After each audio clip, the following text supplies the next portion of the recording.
Allez, bonsoir à tous. Bonsoir en ce mercredi estival. J'espère qu'il fait pas trop frais chez vous. Ici, on a un petit 33 à 9h du soir, donc tout va bien. J'espère que le ventilateur ne s'entend pas trop non plus, mais là j'ai l'impression d'être à Saigon en 72, donc il est hors de question que je l'enlève. Bien. Nouvelle tier list classique. On va se plonger un peu à nouveau dans l'histoire, les hommes et leur environnement. Bon, je pense que le sujet est assez clair, mais reste à définir comment le traiter, et ça c'est un petit peu plus compliqué. Vous allez voir que l'intitulé choisi est en fait discutable, voire on va dire mouvant.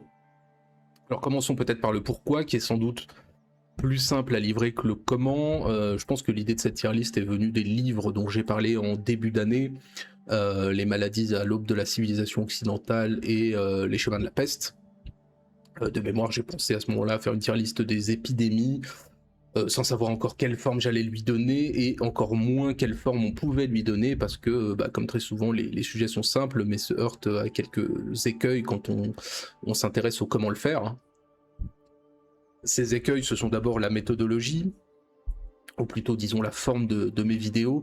Si on veut classer une vingtaine d'épidémies en 3 heures, il faut être diligent sur ces dernières, et donc choisir ce que l'on en dit. On peut pas tout dire de leur transmission, des constats cliniques, de la prophylaxie, de leur historicité, de leur létalité en 5, 6, 7 minutes.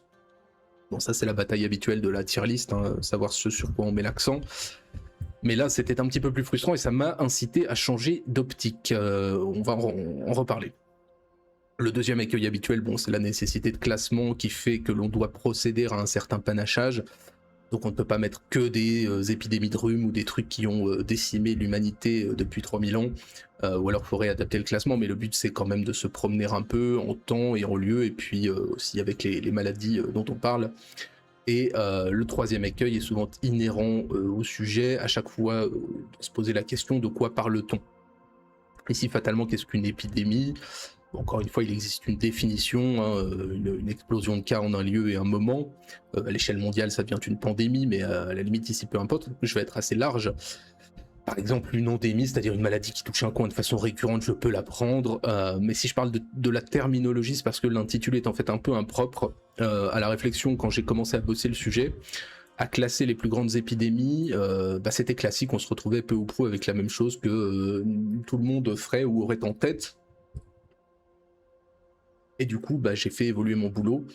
Classer les maladies, c'était plus intéressant pour moi aussi, ça me permettait d'apprendre des choses.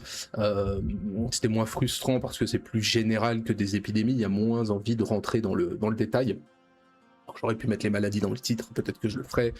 Peu importe, je savais qu'au fil de mon développement, on parlerait de certaines épidémies pour chaque maladie, donc bon, à la limite, le titre, c'était ou l'un ou l'autre, ça ne change pas forcément grand-chose. J'étais parti sur le thème de l'épidémie dans l'idée, et c'est en fait au fil du travail de sa construction que je me suis rendu compte que que ce que j'allais faire allait rendre un peu la terminologie impropre, voilà, donc je m'en excuse platement.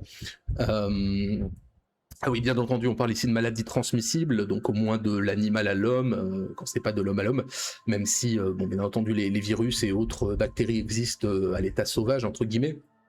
Mais voilà, j'ai pas parlé du cancer par exemple, j'ai pas parlé de tout truc génétique ou de maladies qui seraient liées à l'industrie ou à la nature, pas de silicose, pas d'ergot de seigle, voilà, il y aura plus tard probablement des propos sur des tier lists sur les catastrophes naturelles et industrielles, donc voilà, peut-être que ce sera l'occasion justement d'évoquer tout ça. Qui pose un problème assez propre aux épidémies, c'est le lieu et la durée. On se retrouve avec des maladies dont la résurgence et les effets posent problème, d'où aussi l'évolution de mon propos.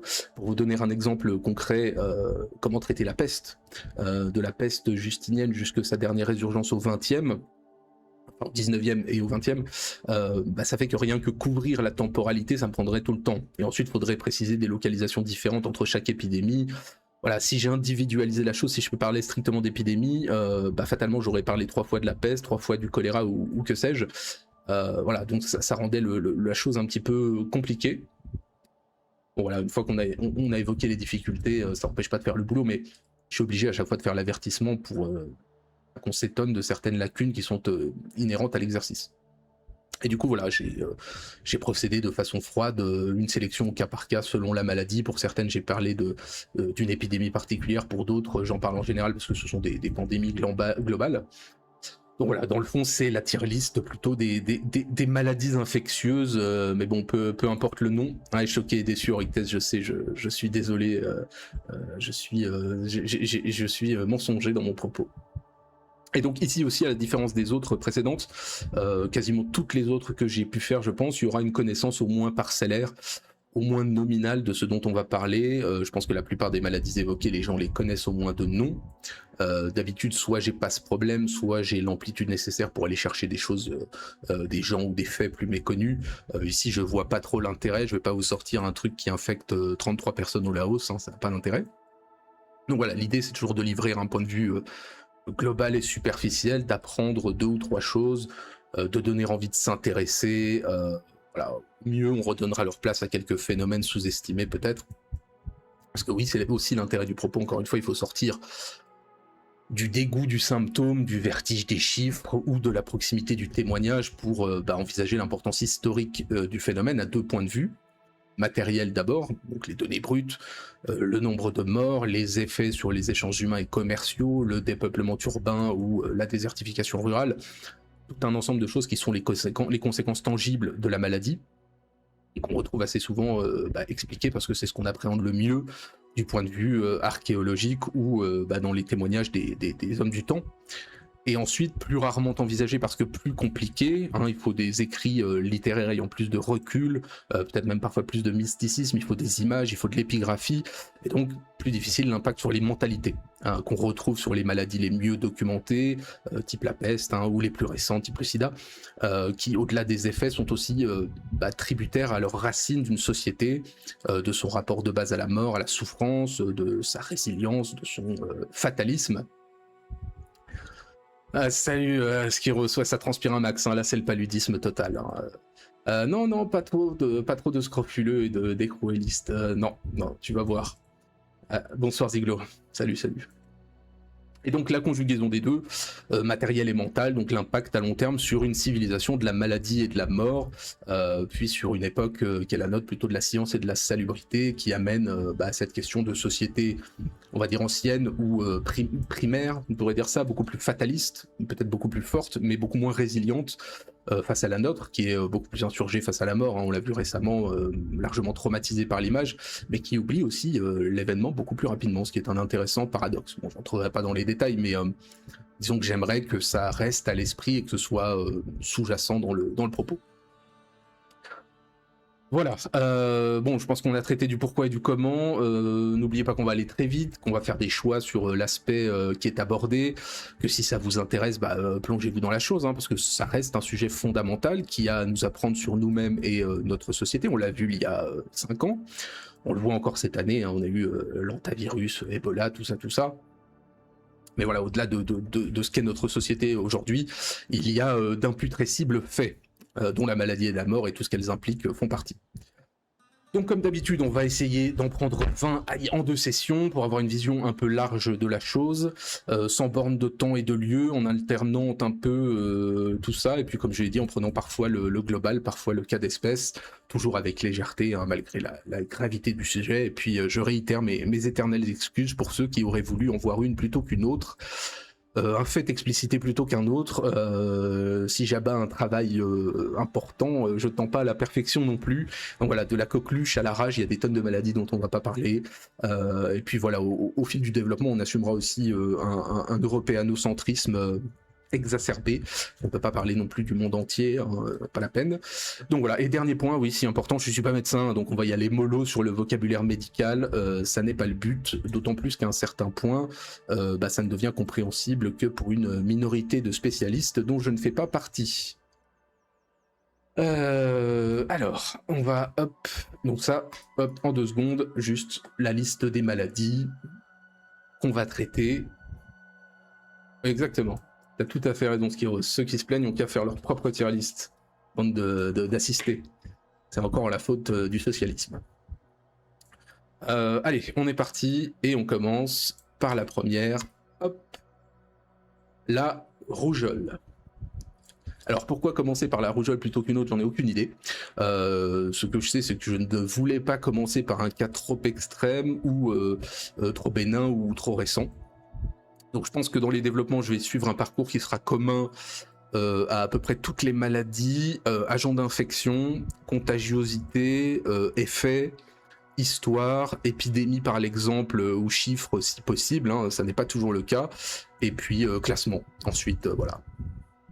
Donc pour faire simple, la rougeole est transmise par le biais d'un virus ARN que vous voyez là, Morbillivirus hominis, à la fois extrêmement contagieux par les voies respiratoires, mais aussi assez peu résistant aux conditions naturelles. C'est un virus, alors hors de conditions vraiment parfaites en laboratoire, qui infecte et qui a pour seul réservoir l'homme. Alors c'est vraiment une des maladies les plus contagieuses du monde. On estime son taux de reproduction, donc c'est ce qu'on appelle, on va dire de façon technique, le nombre de personnes qu'un contaminé peut infecter. Et donc son taux de reproduction entre 12 et 18 est très important. Infection par voie aérosol ou par contact avec les sécrétions, contagiosité qui reste active quelques heures dans un milieu fermé, contagiosité qui dure une dizaine de jours chez le malade, maladie qui touche principalement les enfants et qui peut avoir des effets importants et mortels dans des cas, on va dire, d'affaiblissement de ce dernier. Typiquement, c'est une des maladies qui bute le plus d'enfants jusque la seconde moitié du XXe, en provoquant fièvres et troubles respiratoires principalement, sans parler bien sûr des éruptions cutanées qui lui donnent son petit nom. Mais bon, dans ce cas-là, quand il y a vraiment aggravation, c'est surtout en fait des surinfections bactériennes qui sont en cause, c'est pas la rougeole directement.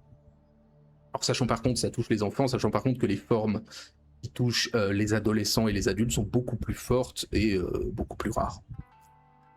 Alors il faut savoir que jusque l'introduction du vaccin, même en France, on avait des épidémies récurrentes tous les 3 à 5 ans qui touchaient plusieurs centaines de milliers d'enfants, ce qui fait qu'en fait, plus ou moins tout le monde l'avait. La seule chose qui change dans la seconde moitié du XXe, c'est surtout l'amélioration des conditions de vie et les antibiotiques qui diminuent fortement la mortalité. Mais jusque dans les années 60, dans les pays en voie de développement, c'est encore la première cause de mortalité par infection. On va y venir, figure-toi, Rites. On va y venir. Non, il n'y a pas le Covid dans la liste, mais il y aura la grippe, bien entendu. Mais il n'y aura pas le Covid. Non, c'est chiant, voilà. Mais il y aura, Rites, effectivement, cette petite épidémie mexicaine. On y reviendra quand ce sera le moment. Alors la vaccination n'est pas totalement satisfaisante, de même que la connaissance des cellules réceptives. Il n'y a pas de traitement en tant que tel contre le virus. On traite les symptômes, on traite une éventuelle surinfection et c'est tout. La maladie se découpe en plusieurs phases, invasion, éruption, puis ce que vous voyez, desquamation, vous perdez votre peau tel un ignoble serpent pendant sa mue.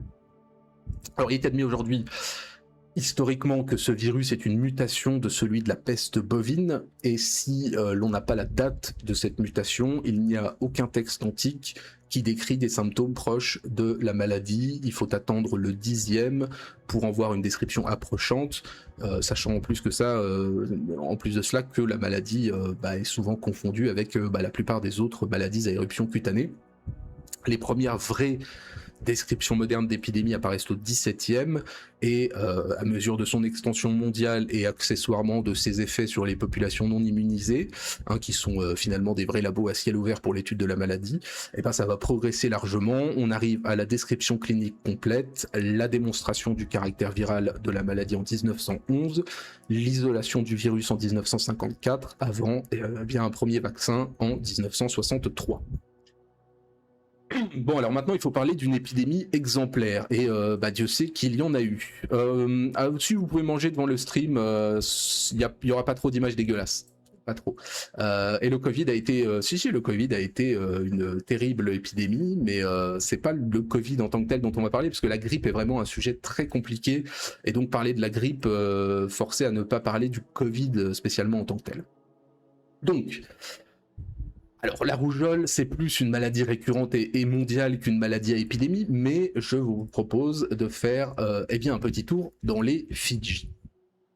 Alors la colonisation des Fidji, alors dont les îles sont abordées, je crois pour la première fois par le Bounty, donc on doit être à la fin du 18e, cette colonisation s'est faite assez tardivement par les Anglais. Il faut dire que c'est l'île des cannibales, on n'a pas forcément envie d'y rester, mais les Fidji sont très importantes d'abord pour le commerce en tant que base navale, c'est très bien situé, mais aussi eh bien, ce sont des îles très propices aux plantations. Elles sont peu à peu habité par les Blancs, on se retrouve avec de nombreux conflits sur place avec les locaux, et finalement, l'annexion est demandée par le roi de l'île et est ratifiée par la puissance britannique en 1874. Le roi fidjien, eh bien, il est alors invité avec ses 2 fils à Sydney, sauf qu'à l'époque, dans la ville, il sévit une épidémie de rougeole. Le roi et son aîné l'attrapent et en sont guéris, mais le second fils va choper la rougeole dans le bateau de retour, alors qu'en plus on a une centaine de travailleurs fidjiens qui reviennent d'Australie en même temps, qui rentrent dans leur île, donc il y a plusieurs contaminations, et le bateau n'est pas mis en quarantaine. Alors on ne sait pas si c'est volontaire ou pas, certains diront que c'est volontaire, d'autres non, en fonction d'options politiques. Et en gros, bien, on va avoir de grandes fêtes au retour du roi et tout le monde l'attrape. La maladie est absolument inconnue sur place et c'est le tiers de la population qui va y passer en quelques mois, 40 000 personnes. Le plus grand drame de l'histoire de l'île, alors s'il donnera bien entendu lieu à une révolte contre la puissance coloniale qui sera matée promptement et sans pitié, et ça fera encore des morts supplémentaires, mais là, peu importe, ils étaient plus à ça près. Donc une très belle épidémie et l'exemple, j'ai envie de dire, classique de ce que fait la maladie sur un territoire qui ne la connaît pas encore et où il n'y a aucune immunité collective.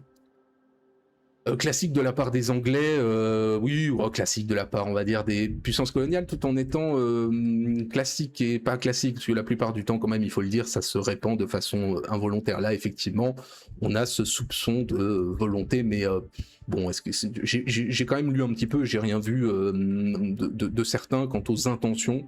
On n'a pas de texte, et à partir de là, on peut pas en déduire de choses de façon certaine. Alors, comment classer tout ça ? C'est là où on se pose pour la première fois la question. La contagiosité est maximale. Ceci étant dit, le virus meurt si on lui passe un coup d'alcool à 70. C'est un virus qui est assez stable, donc il n'y a pas trop de mutations. Sa mortalité, dans certains cas, peut être élevée, mais quand même des conditions de misère, hein. Faut pas d'antibiotiques. Il y a eu des épidémies absolument monstrueuses, mais sur des populations non immunisées, les réinfections sont rares. Depuis, ça s'est largement calmé. Je vous ai mis une image d'épidémie en France. Voilà, vous voyez que dans les pays développés, les cas sont quand même assez peu nombreux. On a un peu moins d'1 millier de cas par an en France hors pic épidémique. Donc voilà, c'était en 2018 un pic épidémique, mais vous voyez que c'est pas non plus énorme. En plus de ça, la plupart des cas, mais chut, faut pas le dire, sont ramenés de l'étranger. Donc voilà, de fait, hop, je vais bouger ça, je fais la transition et je propose le plein milieu pour la rougeole. Parce que c'est pas la pire des maladies, elle a quand même commis des ravages sur du long terme, bien plus que d'autres maladies réputées pires, alors qu'elle est vue quand même assez bénigne. Si vous parlez de la rougeole, bon, ça va pas heurter plus que ça, mais elle a quand même un passif assez important, aujourd'hui largement calmé, on verra qu'il y a pire, donc pour commencer, je trouve que le plein milieu, c'est plutôt pas mal. Alors, littéralement ça gratte, ouais c'est ça, c'est dans les symptômes. Non, moi je mettrais ça nécrose quand même. Voilà, les symptômes sont pas forcément reliés au titre. Non, tu peux pas la mettre tout en bas, on va voir des trucs beaucoup moins mortels, beaucoup moins durs. Alors ensuite, hop, on se fait diapo, tac, hop là, et nous allons parler de l'ignoble lèpre. Alors à la base, le terme de lèpre, il est utilisé, je crois qu'on en avait parlé d'ailleurs dans les maladies à l'aube de la civilisation occidentale, mais le terme de lèpre, il est utilisé pour désigner à peu près toutes sortes de maladies de peau, sans vraiment de précision parfaite, surtout avant qu'elles ne s'étendent en profondeur en Europe, donc pas avant le Moyen-Âge du coup. Alors la lèpre est provoquée par Mycobacterium leprae, qui est une bactérie assez proche de celle de la tuberculose, bactérie découverte en 1873, bactérie qui échappe aux anticorps mais que l'on connaît bien. Si l'on connaît bien la bactérie, son épidémiologie est encore assez mal comprise. On pensait qu'elle était uniquement humaine, mais il semble qu'elle puisse être aussi animale et qu'elle survive en milieu naturel. On a par exemple réussi à l'inoculer au tatou en 1971, alors tatou qui n'avait absolument rien demandé, et on aura par la suite les premiers cas retrouvés en milieu naturel chez l'animal, ce qui a donné lieu à l'idée absolument complotiste et terrible que ces cas étaient sans doute la résultante de ces expériences en labo. Il ne faut pas être complotiste, c'est très mal. Mais il n'empêche qu'en 2014, on va la retrouver au Royaume-Uni chez des écureuils, très proche en plus des souches de la lèpre médiévale. Et puis, on l'a retrouvée chez les chimpanzés. Je vous mets ici de magnifiques chimpanzés atteints de lèpre. Voilà, j'espère que en bas à droite, ça ne me fera pas sauter le stream. Ce serait très malheureux qu'il saute pour des couilles de chimpanzés, mais bon, on ne sait jamais. Ceci étant dit, il est temps de lui rendre un peu justice, puisqu'elle est plus visible que méchante. Alors, d'où qu'elle sort? Je crois encore une fois qu'on en avait parlé dans les maladies à l'aube de la civilisation occidentale. Elle est présente de façon très limitée en Europe avant l'Empire romain. On a très peu de traces paléopathologiques. Elle suit tout simplement la présence humaine et elle va prendre de l'ampleur au Moyen-Âge en Europe avec les contacts avec l'Orient, puis une extension mondiale avec le développement européen et la colonisation. Même si très récemment, je crois, j'ai cherché un peu, on a découvert que la maladie existait probablement sur le continent américain avant même l'arrivée des Européens.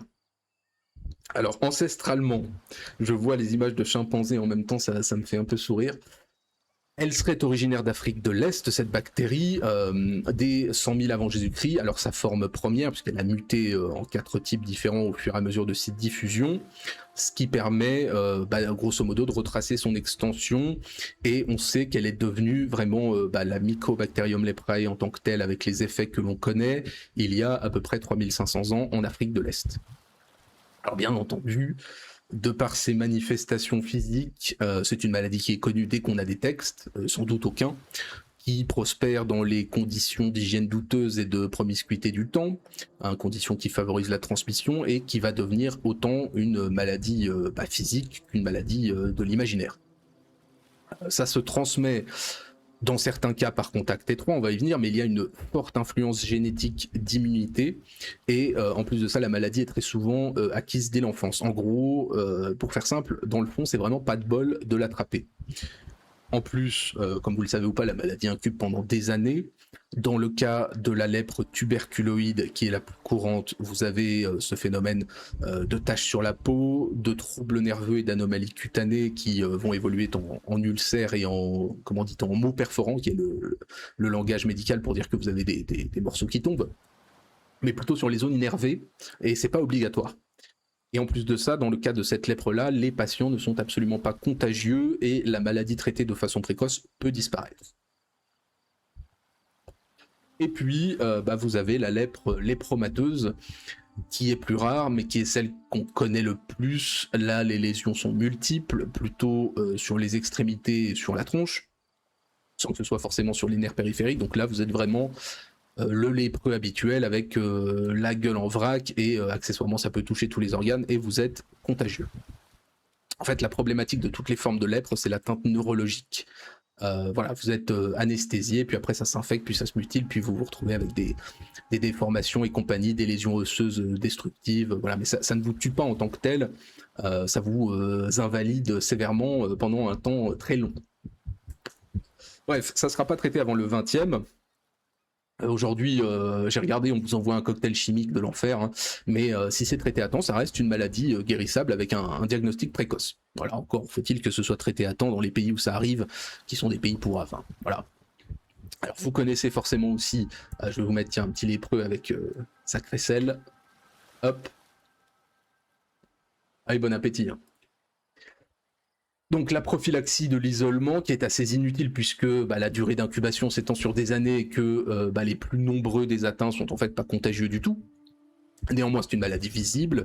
Dès le 6e, on décide qu'il faut les foutre à l'écart, ce qui est certes quasi inutile donc, mais qui représente les premières vraies mesures de prophylaxie en Occident, avec tout un cérémonial, un habillement, un instrument à agiter, donc clochette, crécelle, peu importe, des instruments personnels, notamment d'alimentation fournis par la puissance publique, un règlement, des interdits, des léproseries.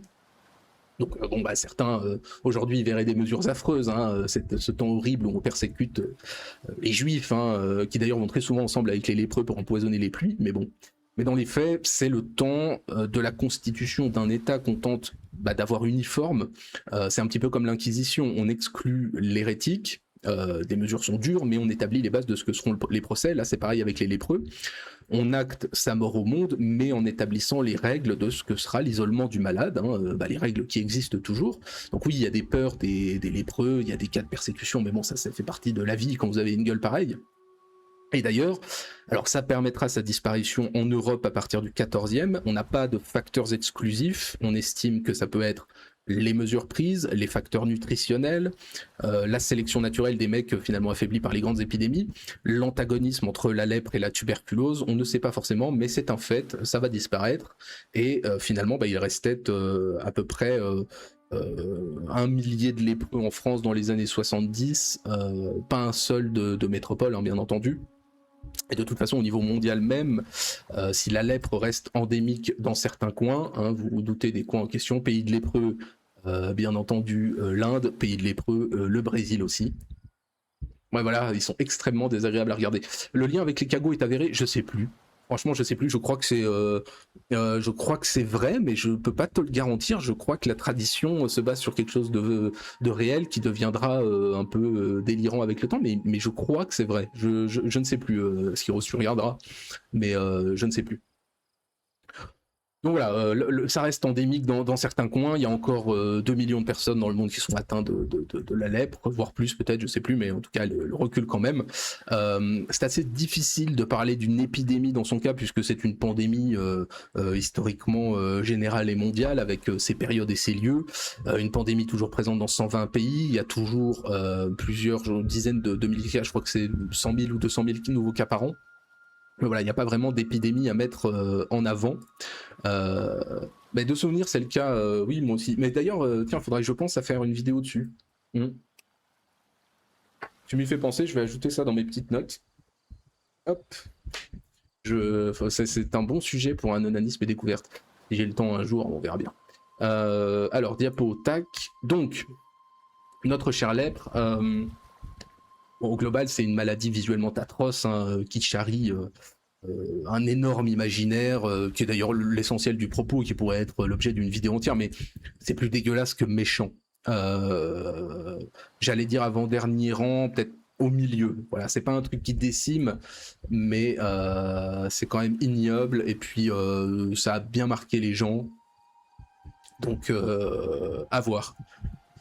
Ah, tu connaissais pas Aurictès? Tu vois, ça me motive d'autant plus à faire une vidéo sur les crétins des Pyrénées. Ouais. Salut Hydargos. On parlait des cagots et Hydargos arrive. Je pense que c'est un signe, à mon avis. Voilà, du coup, on a vu 2 maladies. On va passer à la prochaine. Hop, allons-y. Ouais, c'est pas ton coin, mais ça fait partie un peu, tu sais, des trucs d'enfants un peu cinglés sur Wikipédia. Tu finis toujours par tomber sur les cagots. C'est un peu un passage obligé de tout gamin et adolescent qui a passé du temps sur Wikipédia à lire des trucs qui n'avaient aucun sens. Voilà. Mais Ziglo pourra t'en parler, effectivement, c'est son coin. Oui, crétin des Alpes, bien sûr. Mais là, en l'occurrence, c'est plutôt crétin des Pyrénées. Ouais, un enfant un peu cinglé sur Wikipédia, ouais, c'est exactement ça. Ouais, je pense que le mot était à peu près juste. Alors, de quoi est-ce qu'on parle? On va se relaxer un petit peu avec la scarlatine. Alors, cette douce maladie est due à une bactérie que vous voyez là, Streptococcus pyogenes, de la belle famille des streptocoques. Streptocoque isolé en 1879 par Louis Pasteur, bactérie spécifique de l'humain, qui est son réservoir d'évolution et de dissémination. Elle provoque des infections superficielles qui lui permettent de se multiplier et par le caractère extérieur de l'infection d'être hautement transmissible par la peau et par la toux. Alors, nos chers amis sont à l'origine de nombreuses pathologies superficielles ou invasives, très souvent dans le sang. On a l'angine, on a la fièvre puerpérale, qui est la fièvre des femmes couchant, l'impétigo, ou donc la scarlatine, et ça représente toujours 1,5 million de morts par an, ce qui en fait la 3e bactérie la plus mortelle après les responsables de la tuberculose et la pneumonie. Mais bon, ça reste un chiffre mesuré. En même temps, on est en 2026. Au début du 20e, La scarlatine, c'est encore une cause importante de mortalité infantile, un taux de mortalité qui atteint 25% dans certains coins d'Europe. Mais avant même tout traitement, rien que l'amélioration des conditions de vie au fil du siècle avait largement diminué la gravité de la maladie.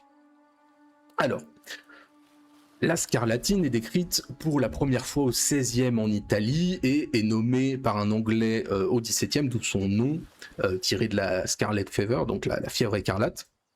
Elle est vraiment connue à partir du 19e, et en gros, c'est entre 1875 et 1920 qu'on va découvrir le rôle du streptocoque et le fonctionnement de la maladie. On va créer des vaccins alors qu'ils seront toujours largement insatisfaisants. Aujourd'hui, ça n'a plus aucun intérêt puisque finalement, il suffit d'un coup d'antibiotiques pour déglinguer la bactérie. Bon, ce qui est un peu plus emmerdant, c'est qu'on a des signes de résistance aux antibiotiques depuis quelques années à cause, bien entendu, d'une mutation en Asie, qui est ce territoire du diable.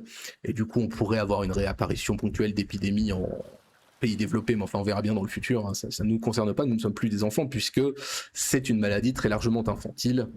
Alors, très rare chez le petit enfant, puisque protégé par les anticorps maternels. Hein, pour ceux qui n'en ont pas, vous saurez qu'un bébé, c'est très rarement malade, et il vaut mieux pas d'ailleurs. Et généralement, dépassé 8 ans, on est immunisé pour la vie, donc la scarlatine est quasiment impossible chez l'adulte. Alors, généralement, la maladie est contaminante 24 heures avant l'évolution des symptômes et pendant plusieurs jours, de façon assez importante par voie aérienne et par contact d'objets souillés. En plus de ça, comme ça touche les enfants, bon bah ça se transmet très facilement entre gosses, hein, voilà, parce que les gosses ça adore foutre tout ce qui traîne dans la bouche. Si vous en avez, vous le savez, enfin jusqu'à un certain âge, hein, si vous avez un gosse de 15 ans qui fait encore ça, il y a un problème. Donc comment ça se manifeste ?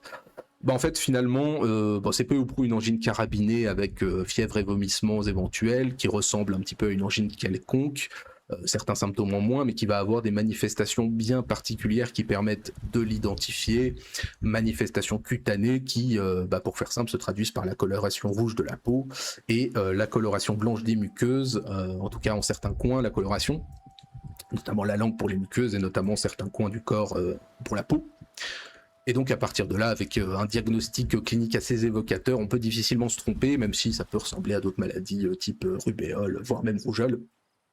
Et en soi, ce sont plutôt les éventuelles complications qui apparaissent qui peuvent être emmerdantes, surtout aujourd'hui dans les pays de Clochemout. Hein, voilà, si l'infection se propage par voie sanguine et évolue en pneumonie ou méningite, mais c'est assez rare. Alors ici, on peut parler d'une épidémie, même si là encore, la scarlatine, c'est une pandémie globale depuis je ne sais quand, puisque j'ai trouvé des propos sur sa première description, mais j'ai pas d'informations sur son apparition. En tout cas, j'ai pas trouvé en cherchant un peu, ça doit pas passionner les foules, puisque c'est pas si mortel que ça. Donc disons que plutôt que d'épidémie, on parle peut-être plus justement d'une flambée. Ce sera le cas, j'ai choisi cet exemple-là, entre 1875 et 1876, en Nouvelle-Galles du Sud et Victoria, donc en Australie, qui sera d'ailleurs en nombre de morts la troisième plus grande épidémie du pays. Ah, c'est un pays récent, donc calmos, hein, ça n'a pas tué grand monde. Donc quel est le contexte ? En gros, c'est la ruée vers l'or dans le coin qui est intervenue entre 1850 et 1870. La capitale de l'État de Victoria, qui est Melbourne, est à l'époque un cloaque absolument infâme, un cloaque d'égouts à ciel ouvert et d'eau polluée. La ville, selon les témoignages du temps, sent la merde, au sens strict, et connaît surtout une croissance monstrueuse puisqu'elle passe de 25 000 à 40 000 habitants en quelques mois en 1852, et devient finalement la cité la plus peuplée d'Australie en 1865, donc avec un baby boom énorme. Donc toutes les conditions sont réunies pour une bonne scarlatine. D'ailleurs, je vous ai mis, c'est un autre exemple en l'occurrence.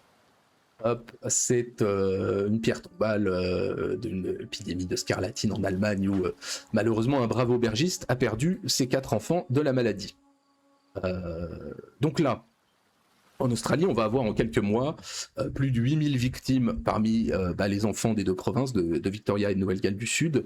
L'épidémie va se propager très rapidement en quelques semaines dans tout l'état de Victoria de façon complètement incontrôlable. En Nouvelle-Galles du Sud, on va avoir des mesures de confinement efficaces qui vont être mises en place et finalement la maladie va rester à Sydney même. Et finalement, au bout d'un moment, quelques semaines qui font quelques mois, à force de mesures de quarantaine et de désinfection, l'épidémie va s'arrêter. Bon, ça n'est qu'une flambée parmi d'autres, mais en quelques mois, on a 8000 enfants qui vont mourir, et au-delà de la mortalité, c'est surtout sa contagiosité hyper importante qui était le plus emmerdante à l'époque dans les conditions d'hygiène que vous imaginez. Ah, ouais, on parle de Haddock, voilà, tout à fait. D'ailleurs, ça tombe bien puisque on bascule sur du Tintin, fatalement. Bon, on va le mettre tout en bas. Ça a été un sacré tueur d'enfants pendant des siècles, mais ça reste une pandémie assez modérée dans ses effets. C'est une maladie dont on pouvait réchapper même en étant un enfant de gueux au XVIIe. Les effets sont pas non plus monstrueux. Chez nous, c'est même aujourd'hui plus rien. Donc voilà, objectivement, par rapport à tout ce qu'on va voir et tout ce qu'on a vu, ça va aller tout en bas. Voilà, la bactérie peut être un peu chiante, mais un coup d'amoxicilline et c'est finito. Voilà. D'ailleurs, on estime qu'elle sera de retour et que la bactérie a évolué. On dit ça depuis 15 ans pour toutes les maladies et de ce point de vue, de toutes mes recherches, c'est sans doute ce qui a été le plus instructif. Dans plein d'articles, il y a plein d'articles du Monde qui sont disponibles, on va dire à peu près datés de 20 à 25 ans. On devrait tous avoir la peste et la tuberculose, hein, si on suivait les médias. C'est même pas pour faire de l'humour. J'ai lu vraiment pas mal d'articles, on va dire de journaux généralistes et d'articles spécialisés, qui parfois avaient 20 ou 30 ans. Ça fait 30 ans qu'on vous dit que la tuberculose revient en force. Hein. Bon, dernière nouvelle, je ne l'ai pas eu. Un tueur d'enfants modéré, ouais, tout à fait. Ouais, puis en plus ça gratte, allez, ça ira parfaitement en ça gratte. La scarlatine, franchement, peut mieux faire, pas terrible. On a vu pire. Et putain, vous commentez, j'ai pas eu le temps de tout lire. Ouais, effectivement. Ça vaut mieux que d'attraper la scarlatine, tout à fait. Bah tu vois, t'as eu ton illustration, et ça n'était pas le capitaine Haddock qui la chantonnait, c'est ce bon vieux Séraphin Lampion. Voilà, je crois que c'est dans les bijoux de la Castafiore, si je dis pas de bêtises. Mais je peux me tromper, peu importe. Allez, enchaînons. Hop, avec quelque chose quand même d'un petit peu plus costaud, puisque nous allons parler de la variole. Variole ou petite vérole. Donc là, on est sur un autre niveau. Alors, à qui doit-on la chose ? Eh bien, on la doit à un virus de la grande famille des poxvirus, qui comprend des dizaines de membres qui infectent à peu près tout ce qui est vivant. Ce sympathique virus, dans sa forme dite majeure, la plus pathogène, semble nous venir, ça ne vous étonnera pas, d'Asie à la base, en version animale, et les formes mineures, elles viennent plutôt d'Amérique du Sud et d'Afrique, qui ont muté d'un poxvirus des rongeurs il y a quelques dizaines de milliers d'années, avec un virus humain qui aurait évolué il y a 3500 ans par le biais possible de la variole bovine. On estime du coup que c'est apparu avec la domestication et donc la proximité animale, et qu'il faut un réservoir de population qui n'est pas atteint avant les civilisations égyptiennes et moyen-orientales diverses. Du coup, bon, entre épidémiologistes et biologistes moléculaires, on a des divergences, mais bref, entre 3000 et 1500 avant Jésus-Christ, cette merde commence à attaquer l'humain et serait née sous la forme qu'on connaît en Égypte avant de s'exporter partout. Ça se discute. Ça se discute. Et il y a des formes majeures et des formes mineures. Là, on parle de la forme majeure, la plus importante, qui vient effectivement d'Asie. Donc ça va suivre ensuite toutes les routes de commerce et compagnie. Ça va dévaster, et on parle, il faut bien comprendre, Ziglo, qu'on parle de mutations de virus qui sont effectivement des choses de long terme. Tu as l'endroit où on estime que le virus va pouvoir contaminer l'humain, les premiers endroits où on va avoir les foyers d'épidémie. Il y a tout un ensemble de choses, mais on va l'aborder pas mal de fois, puisque l'histoire des virus, si tu veux, c'est un petit peu comme ce que j'avais dit au niveau de la lèpre.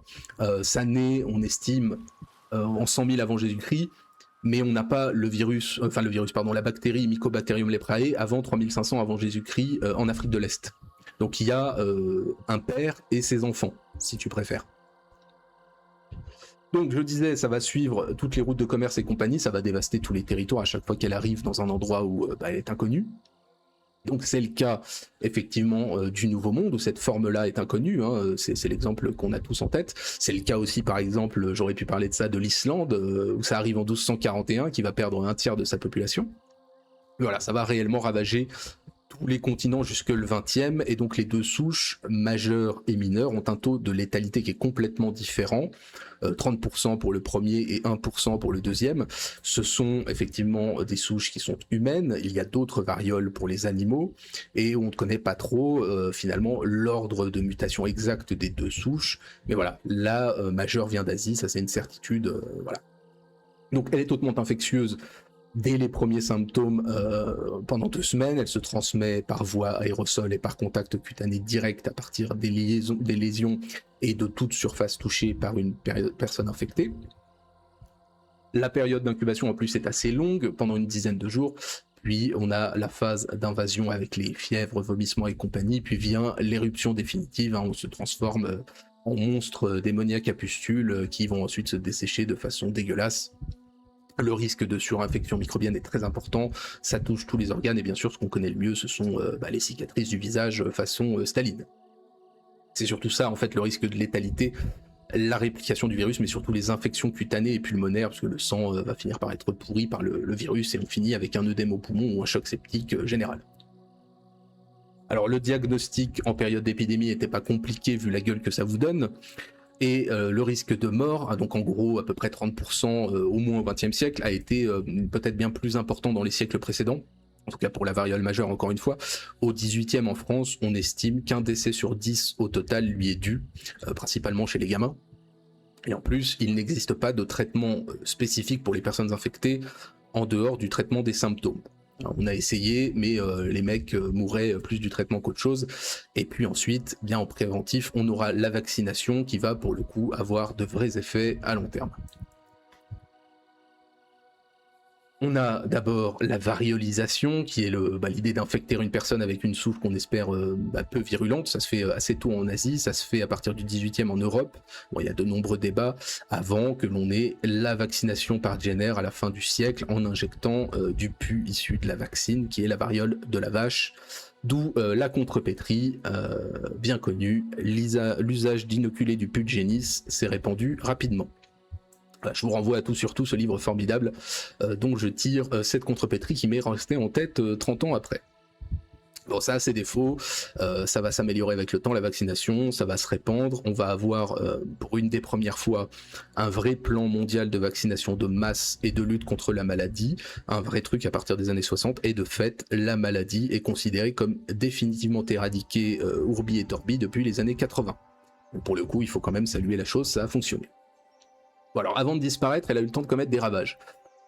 J'ai hésité entre deux épidémies, j'aurais pu prendre la pire épidémie de variole et probablement l'une des 10 plus meurtrières du monde, celle qui atteint effectivement le Mexique, à l'arrivée des conquistadors qui fera entre 5 et 10 millions de morts.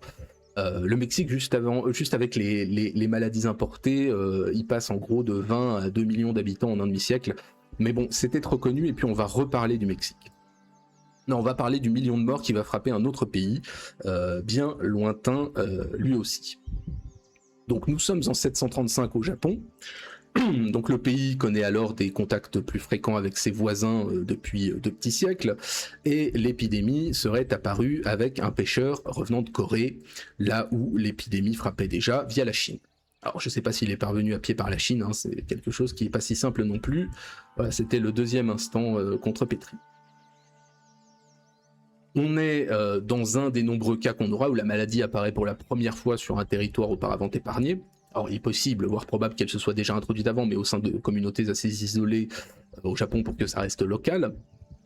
Donc la maladie est localisée ici aussi d'abord, forcément on envoie des fonctionnaires de la cour constater la chose, et forcément ils vont disséminer la maladie dans la capitale puis dans le reste des provinces. La variole va littéralement ravager l'archipel pendant 2 ans, et la chance que l'on a, c'est que l'administration du temps avait commencé à tenir des registres des épidémies qui nous permettent de savoir qu'environ un tiers de la population, donc 1 million de personnes, est envoyée ad patres par la variole. Et donc, l'épidémie va avoir fatalement d'importantes conséquences sur le pays puisque il est ravagé, on a des migrations importantes internes qui ont lieu, l'économie est complètement déstabilisée, la famine s'installe partout, vous voyez l'idée, et donc ça va introduire pas mal de changements, notamment l'ouverture à la propriété privée pour les paysans pour redynamiser l'agriculture par exemple. Ce qui est un exemple parmi d'autres des effets, on va dire, par ricochet que peuvent avoir ces grandes épidémies. Donc le pays va en connaître d'autres épidémies de ce type jusqu'à ce que finalement la maladie soit assez répandue pour devenir un peu moins mortelle. Bon, les Japonais diront que c'est parce qu'ils ont apaisé le démon de la variole, que je vais vous mettre là. Hop. Mais bon, voilà, vu ce qu'on faisait nous à l'époque, est-ce qu'on peut leur donner des leçons? Je suis pas sûr.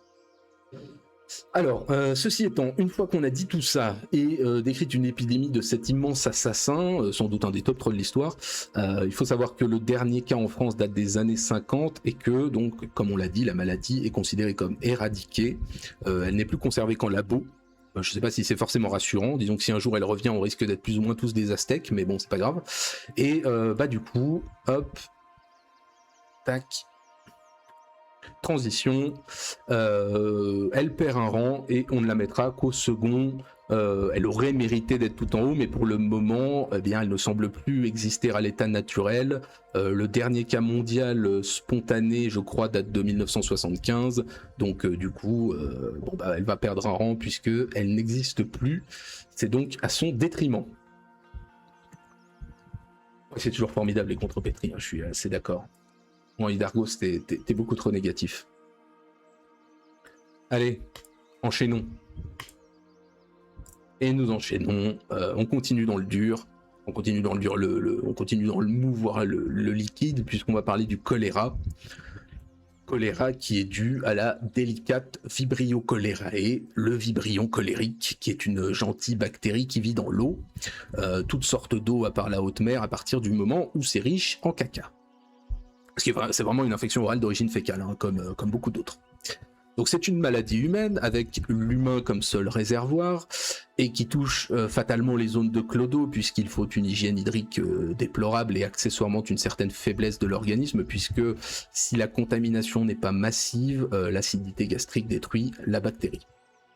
Alors le choléra est excessivement dangereux parce qu'il est massivement contaminant dans les selles, qui sont surchargées de vibrions colériques et qui sont absolument monstrueusement abondantes quand on est malade. Ceci étant, la maladie est pendant longtemps inconnue en Europe, elle se cantonne à l'Afrique et à l'Asie, qui sont les deux continents du démon, et elle apparaît seulement au début du 19e chez nous. Alors, ça n'empêche que le mot existe en grec ancien, mais il désigne plutôt, on va dire, nos gastro-entérites habituels, enfin les chiasses habituelles. On va avoir un lien sémantique facile qui va être fait. Et en tout cas, si on l'avait eu avant en Europe, elle était passée complètement inaperçue. On n'a rien qui témoigne de tels symptômes. En 1854, le vibrion du choléra est identifié par un Italien, dont la théorie va rester confidentielle du fait de la prédominance à l'époque de la vision miasmatique, qui est très intéressante aussi. On parlera peut-être un jour du miasme et de la jonquille de Corbin. Et c'est Robert Koch qui publie les résultats de ses travaux en 1883 et convainc la communauté scientifique du vrai coupable. Alors les symptômes, d'ailleurs je vous ai mis Robert Koch, hop, ce chercheur fondamental. Tiens, je regarde un peu. Effectivement, tout à fait. Donc les symptômes cliniques, pour en revenir à ça, ils sont assez simples, la chiasse comme le déluge, et donc la déshydratation qui suit, et la perte d'électrolytes qui conduit à la mort. C'est pas la banale diarrhée liquide, c'est vraiment des chiasses aqueuses de 15 litres par jour, le vibrion ayant la particularité de sécréter une toxine qui accentue le processus normal de sortie d'eau. Alors bien traité, c'est pas létal, mais la maladie frappe souvent les endroits où elle n'est pas bien traitée, vu que c'est les endroits où on chie dans l'eau directement avant de la boire de base, hein, donc fatalement vous n'avez pas accès au meilleur traitement. Et là, si ça n'est pas traité comme il faut, c'est létal dans la moitié des cas en à peine 3 jours. Et c'est contaminant parce qu'en plus la plupart des sujets infectés, eh bien ils ne vont pas avoir de symptômes, mais ils ont quand même le vibrion dans les selles. Le seul vrai traitement, en fait, c'est la réhydratation. Antibiotiques comme vaccins sont accessoires. Ça va être appliqué assez tôt en Europe, à partir du début du 20e. Ça va montrer très vite des résultats satisfaisants. Et en fait, à partir du moment où vous êtes correctement réhydraté en eau et en électrolytes, ça passe tout seul en quelques jours. Voilà. Donc, contre le choléra, il faut boire du Powerade. Donc, l'incubation est très courte. Ça commence direct en diarrhée quasi continue en jet, accompagné en plus de ça d'une neurasthénie et d'une soif tantalesque, puisque en plus on vomit, et en 24 heures, vous ressemblez plus ou moins à un déporté. Et réellement, hein, en 24 heures, vous vous cyanosez, vous perdez 15 à 20% de votre poids, et vous voyez petit à petit arriver la fin de votre existence, prisonnier en plus de ça d'une complète léthargie. Alors, on peut parler épidémie, il n'en manque pas d'épidémies de choléra, il y en a même beaucoup, restait à choisir laquelle, épidémie ou pandémie d'ailleurs, on a l'embarras du choix, il y a eu 7 pandémies qui feront des millions de morts, mais je vais choisir, et j'ai choisi un truc plus local. Alors, j'aurais pu choisir l'épidémie qui fera 100 000 morts en France en 1832, dont 20 000 dans la seule ville de Marseille, mais j'aime bien sortir un peu de notre pays, même si on ira parfois pour certains cas. Et donc nous allons embarquer vers le Danemark. Nous allons parler d'une épidémie très limitée, mais qui va avoir, et c'était la suite logique pour moi, des conséquences locales, comme au Japon. Donc vous voyez ici la formidable ville de Copenhague. Parce que, eh bien, Copenhague était à l'époque une ville, vous vous en doutez, aux conditions sanitaires déplorables, surpeuplée, sans aucun service sanitaire adéquat, et surtout rendue complètement impropre à une vie saine par l'interdiction légale de toute expansion urbaine en dehors des fortifications de la ville, alors que, eh bien, la capitale du royaume de Danemark a connu un doublement de sa population depuis 1800. Et en plus de ça, dans une ville qui est aussi un port important, ce qui est idéal pour acheminer toutes sortes de maladies. Les familles s'entassent dans les mêmes appartements, on a 220 000 personnes qui vivent dans un espace absolument restreint par les fortifications, sans égouts convenables, au milieu des ordures, et l'eau potable est épuisée dans les lacs environnant la ville via des troncs d'arbres évidés. Voilà, l'Europe classique de l'homme blanc privilégié du 19e. L'épidémie va débuter en juin 1853 et va s'achever en octobre, et en un peu plus de 4 mois, on va avoir 7219 cas recensés, conduisant à 4737 décès, donc plus de 55% de morts, ce qui me servait un peu à dessein de témoignage de la létalité de la maladie. Alors on va d'ailleurs en profiter pour reléguer tous les habitants dans des grands camps de tentes en dehors de la ville. Et donc l'épidémie va avoir des conséquences urbaines, puisque déterminantes dans la décision de démanteler les fortifications et bien de mettre fin à l'entassement dans la cité. On va avoir de nombreux logements sociaux qui existent encore aujourd'hui, qui vont être construits. Je vous ai mis un exemple ici, à Broomelby. Alors aujourd'hui, ça n'abrite plus de gens affectés par le choléra, mais par d'autres maladies, et notamment la gentrification. Mais ça c'est autre chose. Donc oui, voilà, c'est une épidémie qui est vraiment une goutte d'eau dans toutes les pandémies de choléra qui sont bien plus importantes, mais je trouvais que c'était un bon témoignage de la létalité en quelques semaines de la maladie en Europe au milieu du 19e, un bon témoignage aussi des conditions de vie du temps, et puis aussi des effets qu'ont souvent sur les esprits certes, mais aussi sur la matière, les épidémies qui ont finalement des effets concrets sur la vie des gens et sur toutes sortes de choses comme l'urbanisme.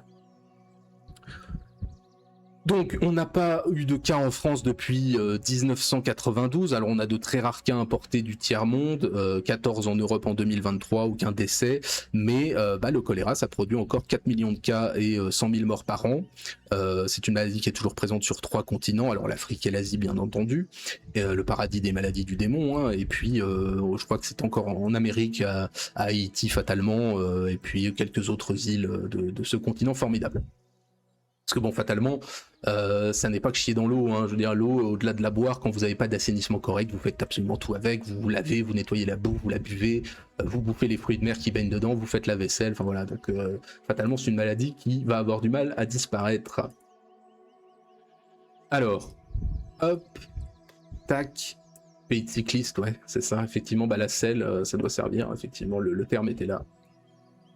Alors au global j'ai un peu hésité, mais quand même pas premier rang, parce que c'est trop bien traité aujourd'hui dans nos pays, même depuis longtemps d'ailleurs finalement, depuis le début du siècle. Je pense qu'on va la mettre au second rang, ça mérite pour les ravages des pandémies, parce que aussi je la descends un peu parce que son histoire est finalement assez récente, en tout cas chez nous, hein, j'assume l'européanocentrisme, on n'a pas de traces du choléra avant le 19e chez nous, mais ça existe encore actuellement, donc il faut contrebalancer. Je pense que second rang ce sera pas mal. Je suis content que tu sois d'accord avec moi, Idargos. Je suis toujours ravi d'avoir votre assentiment. Mais je pense que oui, ça ira très bien ici, c'est quand même une bonne petite maladie bien sympathique. Mourir de chiasse, ouais, c'est terrible. Alors je vais pas vous mentir, on va parler pas mal de chiasse, hein, c'est... ça va être assez récurrent la chiasse. Allez, sautons un truc. Ah oui, on avait besoin d'une pause, un peu de répit. Voilà, faut se reposer un petit peu parfois entre deux chiasses. Et donc, eh bien, nous voilà en présence du virus. En plus, le nom, je trouvais ça rigolo. Vous avez ici le virus d'Epstein-Barr, hein, sacré Epstein, sacrée maladie du baiser, sacré herpès virus. Ça ne s'invente pas puisque nous parlons de la mononucléose. Alors, mononucléose, qui est un virus apparemment pas méchant, mais qui peut aussi, et vous le saurez comme ça, dans certains cas, causer des cancers avec sa réactivation tout au long de la vie et causer des maladies auto-immunes. Il multiplie, par exemple, le risque de sclérose en plaques par 30. En fait, c'est une des principales raisons du développement de la maladie et d'autres merdes. Bon, il est responsable de 9 cas de mononucléose sur 10, donc on va dire que c'est responsable de tous. Alors, notre cher virus est un herpès virus, transmis, vous le savez sans doute, par la salive, qui fait partie des plus communs dans le monde, puisque l'on estime qu'entre 80 et 90% des adultes de la planète ont été infectés, donc à part les types qui jouent aux cartes Magic et qui n'ont jamais galoché quiconque. Et donc, eh ben, on présente quasiment tous les stigmates, alors que la moitié des gens qui l'ont eu dans leur vie ne s'en sont jamais rendus compte, et qu'un tiers sont encore des excréteurs du virus, puisque, comme je l'ai dit, ça peut durer à vie. C'est une sorte de VIH par la bouche, mais en beaucoup moins méchant.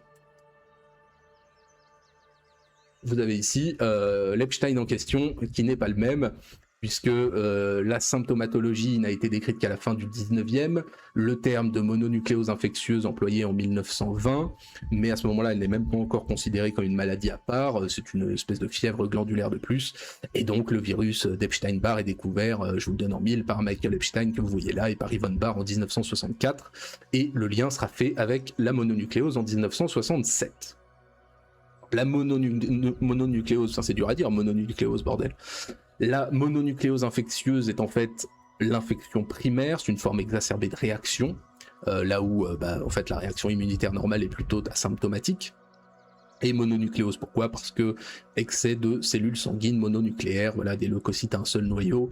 Je vous renvoie à vos cours d'SVT, c'est toujours une matière formidable, on a tous retenu tout ça. Donc généralement, elle se transmet, maladie salivaire oblige, plutôt chez l'adolescent ou le jeune adulte. Hein, ce sont les âges que vous connaissez, que vous avez connus, où on a tendance à se lécher la bouche entre inconnus. Hein, faites attention quand même. Très rarement par le sang ou le sperme, hein, c'est largement salivaire, surtout chez les gosses, Dieu merci. Et donc il incube pendant un mois, et le problème de sa détermination, c'est que ces signes ressemblent à peu près toutes les maladies du monde, comme à peu près tout état grippal, notamment chez l'enfant, où prépuberté c'est quasiment invisible, chez l'adolescent ou l'adulte c'est un petit peu plus costaud, ça peut être un petit peu plus dangereux, c'est surtout les symptômes en fait qui sont longs, genre voilà, petite fièvre, maux de tête et vomissements pendant 2 semaines, et puis c'est une maladie qui a des séquelles, notamment d'asthénie, hein, de fatigue sur une longue durée, parfois plusieurs mois. Donc une longue convalescence, et c'est une maladie qui n'a aucun traitement en tant que tel, ni de vaccin. Je pense qu'on a tous connu, moi je ne l'ai pas, enfin en tout cas je suis un porteur, si je suis porteur asymptomatique, mais je pense qu'on a tous connu un camarade ou deux qui a chopé ça au lycée, hein, voilà, d'où aussi les campagnes de prévention assez sympathiques. Non, sur la peau ça me dit rien. Non, sur la peau ça me dit absolument rien du tout. À la limite, peu importe. Et donc, d'où les campagnes de prévention avec des couleurs toujours très enfantines. Voilà, c'est toujours un petit peu comme ça. Bon, alors, par la nature de la maladie, c'est vraiment pas simple d'avoir un pic épidémique. J'ai rien trouvé, c'est une pandémie depuis longtemps. J'ai rien trouvé en plus sur l'histoire génétique du virus en lui-même, et depuis quand ça se baladait, j'imagine qu'il faut relier ça à l'herpès, hein, dont il est proche. En termes d'épidémie, vu la méthode de contamination, à moins d'un endroit où tout le monde se lèche la gueule d'un coup, c'est assez compliqué. J'ai trouvé quelques clusters en milieu particulier, type caserne et compagnie, où on vit l'un sur l'autre. Franchement, rien qui vaille d'être raconté. Du coup, hop, pas besoin de s'attarder là-dessus. Je fais sauter le diapo. C'était la petite pause sympathique, c'est une maladie qui est très souvent asymptomatique, qui peut être un peu chiante lorsque vous l'avez, qui peut jouer, c'est vrai, un rôle dans d'autres maladies à long terme. Voilà, les complications ça reste rare, on va pas s'attarder là-dessus, ces derniers rangs, mais bon voilà, ça fait toujours bien de faire une petite pause entre les diarrhées, hein, faut bien qu'on ait des choses aussi à mettre en bas, et puis dites-vous qu'actuellement, là où au moment où je vous parle, vous êtes porteur du virus, hein, donc il est en vous.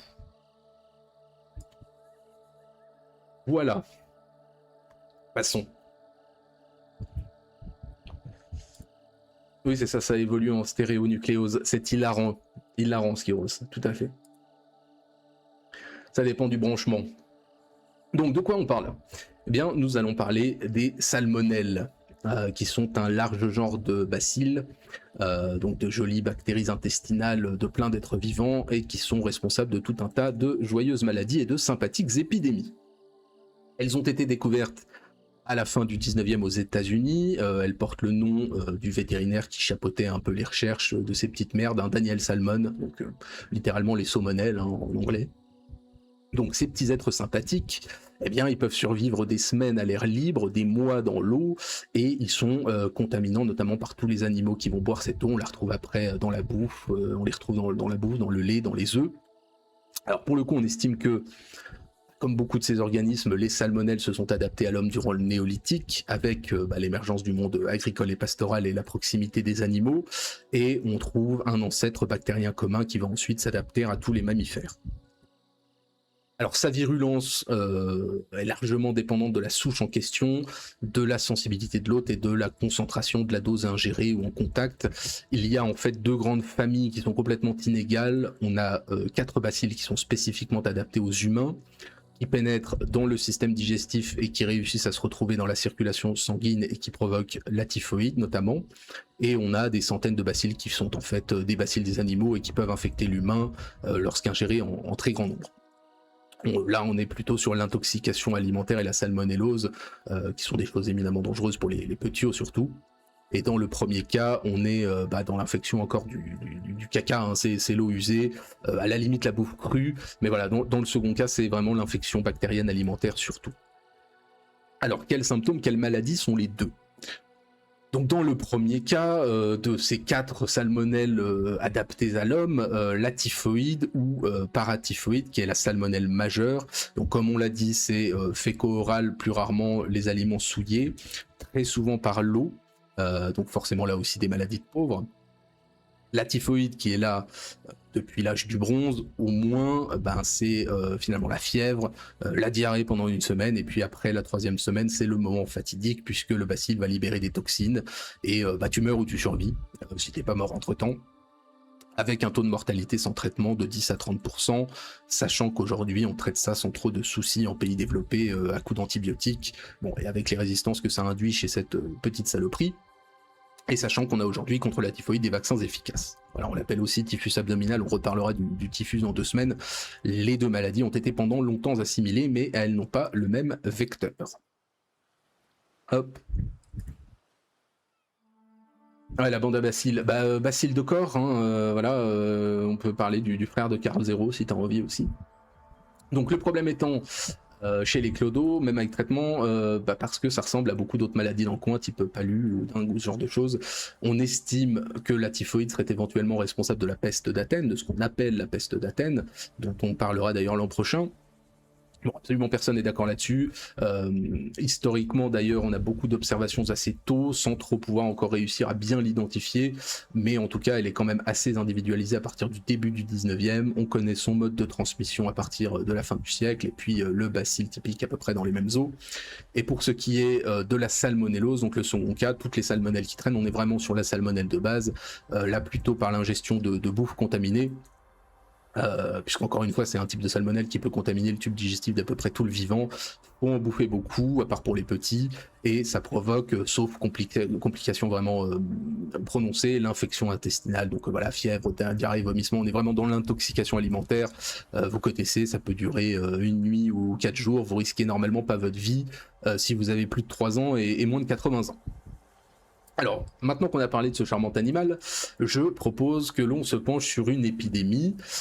Alors avec le souci que celle-ci, au vu des symptômes, on se retrouve parfois avec des quasi-certitudes, mais pas des certitudes complètes non plus. Et pour la variole, j'avais décidé d'éviter de parler du Nouveau Monde, mais là, on va être obligé, même si, encore une fois, on n'a pas de totale certitude quant à la maladie, mais partons du principe que c'est le cas, et ça fera plaisir à Oryctes. Puisque nous allons parler de la formidable épidémie de Kokolitzli. Donc nous sommes en Nouvelle-Espagne face donc à ce qu'on a nommé cette épidémie de Kokolitzli, et comme vous le voyez sur le graphique, si on n'a pas parlé de la variole, faut quand même rendre hommage à la merveilleuse dépopulation de l'Amérique centrale. Alors qu'est-ce que c'est que cette épidémie ? Eh bien, ce sont des fièvres hémorragiques qui vont revenir plus d'une dizaine de fois, qui sont, semble-t-il, déjà connues sous une autre forme sur le sous-continent. On a retrouvé notamment des souches sur des momies andines pour le coup, je crois, mais bon, peu importe, et ça va être aggravé par d'autres facteurs. Généralement, ces épidémies de Coccolizli, elles font suite à une période de sécheresse, et on pense que du coup, ça provoque des effets fatalement sur le monde animal et la transmission à l'homme, vu que les deux vont se rapprocher des mêmes points d'eau, et donc vont faire leurs besoins dans les mêmes points d'eau.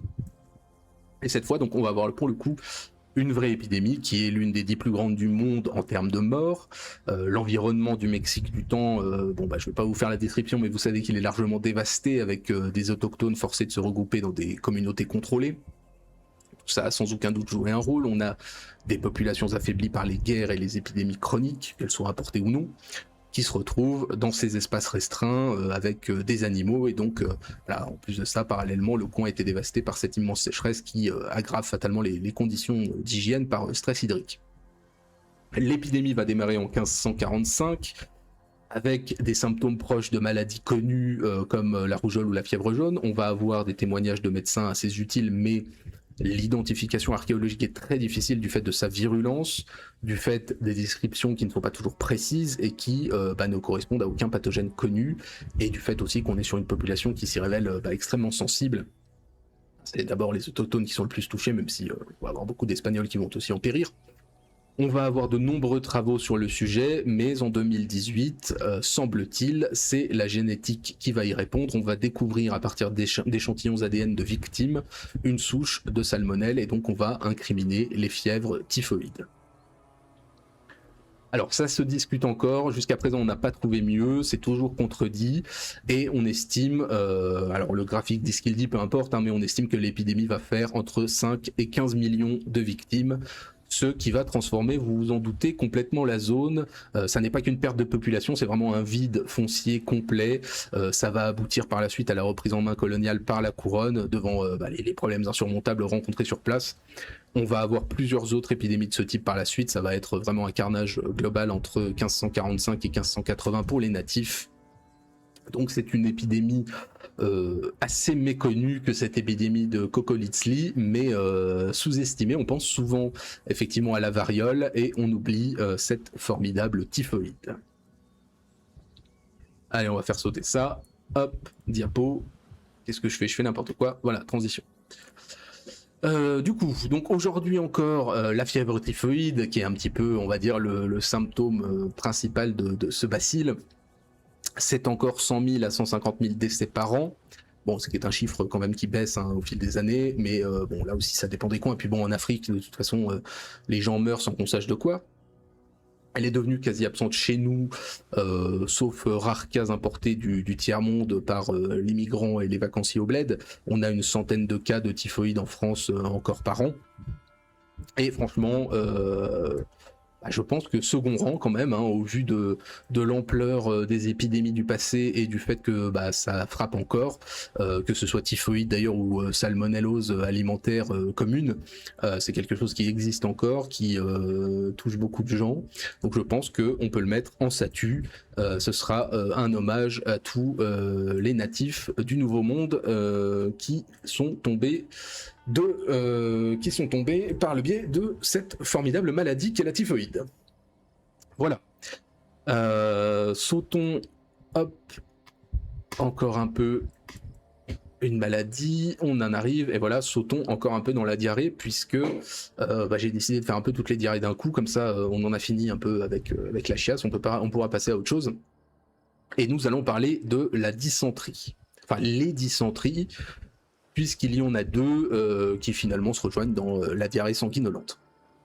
Donc ce que vous voyez là, c'est la shigellose, la dysenterie bacillaire, qui est due à une sympathique bactérie que vous voyez là, Shigella dysenteriae, membre émérite de la famille des Escherichia coli, les E. coli qu'on voit souvent dans les contaminations des produits alimentaires encore aujourd'hui.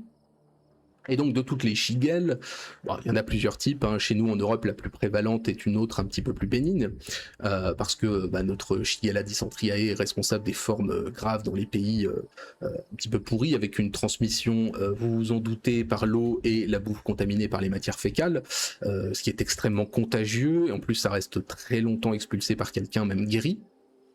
Et donc cette bactérie, ce n'est pas une bactérie qui survit forcément très longtemps à l'air libre, qui infecte pour les shigelloses, donc les maladies intestinales dues au shigelle, des dizaines de millions de personnes par an. Ça fait encore 200 000 morts par an dans les pays pourris. Voilà.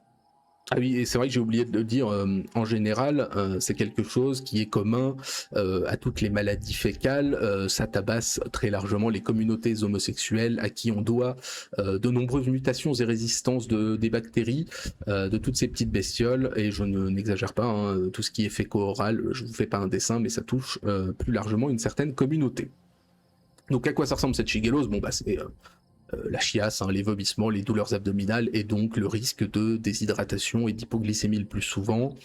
C'est dangereux pour les gamins, même une petite gastro, hein, c'est dangereux pour les gamins. Là on est sur une chiasse de l'enfer qu'on ne peut pas traiter que par la réhydratation parce qu'il y a une inflammation du côlon en plus à résorber sous risque d'infection plus large.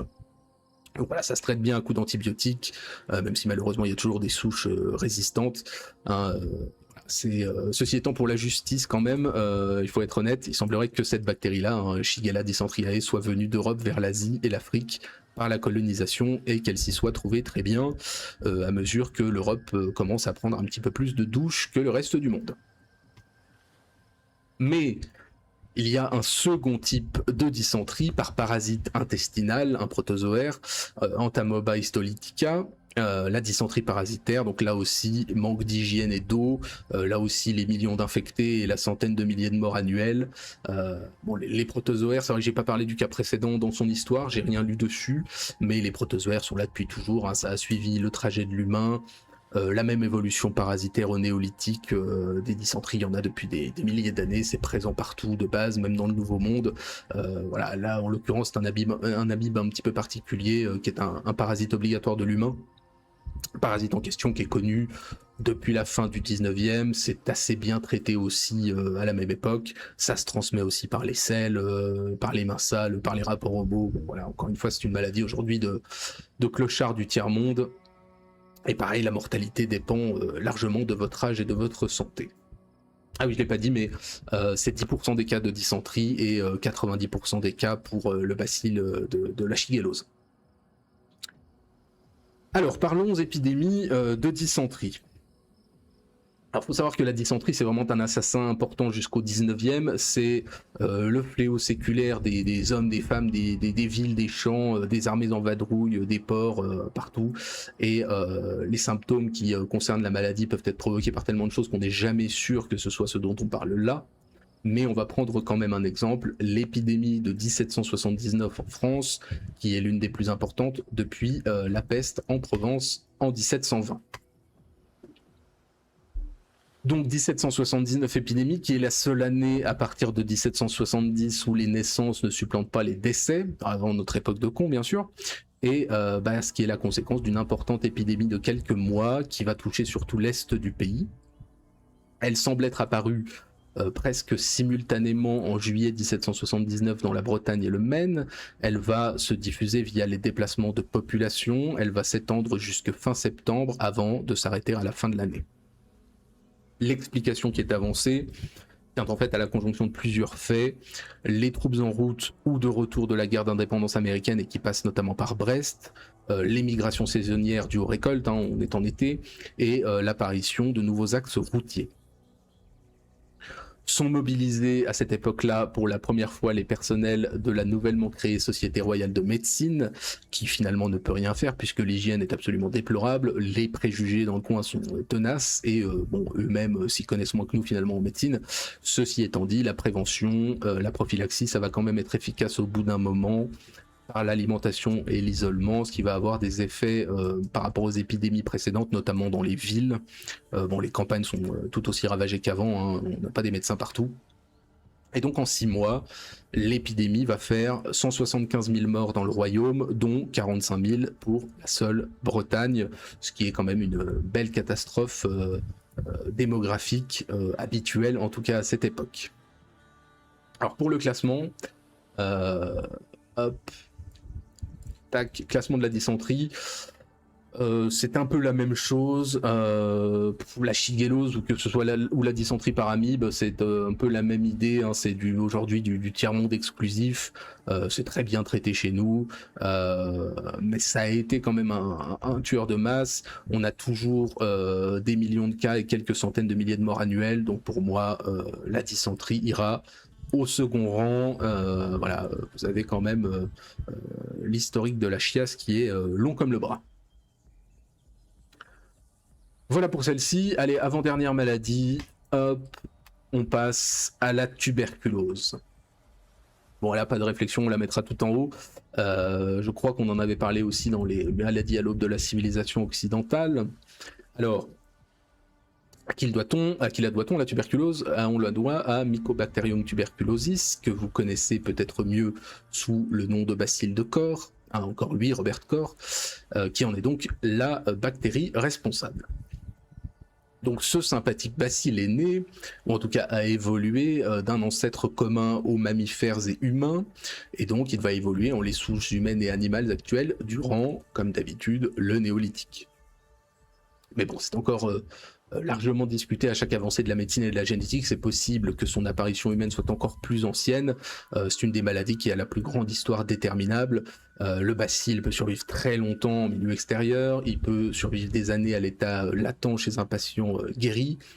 La bactérie se transmet essentiellement par voie aérienne. En plus de ça, elle est parfaitement constituée pour résister dans l'air, dans les poussières. Elle pénètre les poumons, où là aussi, la nature l'a parfaitement conçue pour y passer du bon temps.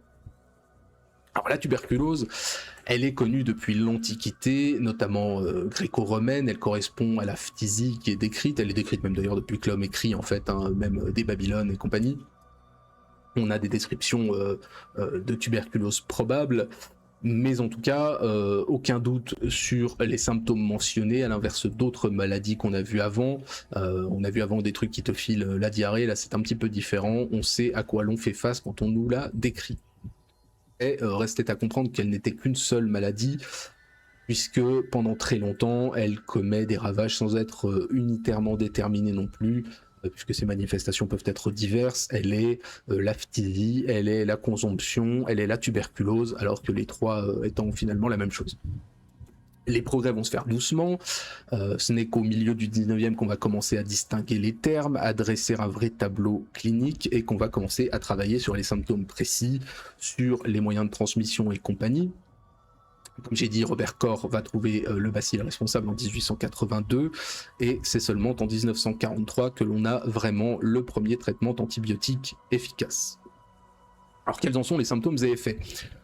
Il y a deux étapes, hein, l'infection et la maladie. On est d'abord infecté et ensuite on peut être malade. Ce n'est pas une obligation. Donc comme d'habitude, l'infection, c'est avant tout la promiscuité avec un malade. Qui dit promiscuité dit très souvent pauvreté et mauvaise hygiène, ce qui explique que la maladie va être littéralement la faucheuse du 19e et qu'aujourd'hui ça touche encore les pays on va dire, du tiers-monde. Et ensuite la maladie, c'est bien sûr votre état personnel, selon si vous êtes plutôt résistant, immunodéprimé, camé ou faiblard de base. Alors qu'est-ce que vous allez subir en tant que malade ? Eh bien, au début, c'est asymptomatique la plupart du temps. Ensuite, le plus souvent, c'est la tuberculose pulmonaire, c'est-à-dire la toux, les crachats purulents, la fièvre, la fatigue et surtout la perte de poids. Ça vous éclate les poumons, hein, ça va les dissoudre tranquillement. Mais ça, c'est l'entrée. La tuberculose la plus radicale, c'est la tuberculose ostéo-articulaire qui va se foutre dans l'espace intervertébral et qui va nécroser le coin et qui va vous transformer en bossu de Notre-Dame avant de vous tuer. Et ce qui n'est pas fini, puisque plus rare et encore plus redoutable, on a la méningite tuberculeuse qui là vous finit en moins de 2. Bref, voilà, peu importe les trois, c'est la faucheuse partout. Mais alors, comment est-ce qu'on va la traiter ? Eh bien, et c'est là où encore une fois il faut nous rendre hommage, on va avoir le vaccin BCG, fierté française qui va apparaître dans les années 20 et qui va devenir obligatoire à partir de 1950, qui protège contre l'évolution mortelle de la maladie, mais n'empêche pas sa transmission, ce qui fait qu'elle est toujours active. Et finalement, son efficacité est assez discutée pour qu'on ait cessé de rendre obligatoire le vaccin en 2007. Donc si vous l'avez, eh bien vous aurez un super traitement de 6 mois sous antibiotiques et un cocktail plus ou moins digne de narcos. Autant dire que pas grand monde ne le respecte et continue à être contaminant.